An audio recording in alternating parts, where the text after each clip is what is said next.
Did you So have any naysayers? Like, did you have people like in your ear telling you can't do it or don't do this, it's going to be stupid or anything like that?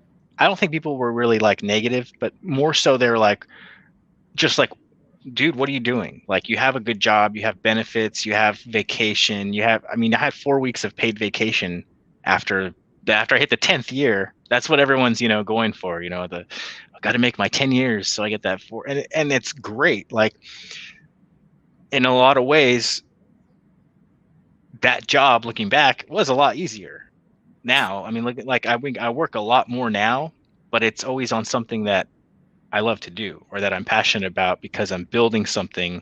I don't feel like I'm just trading my hours for, a paycheck and that's it.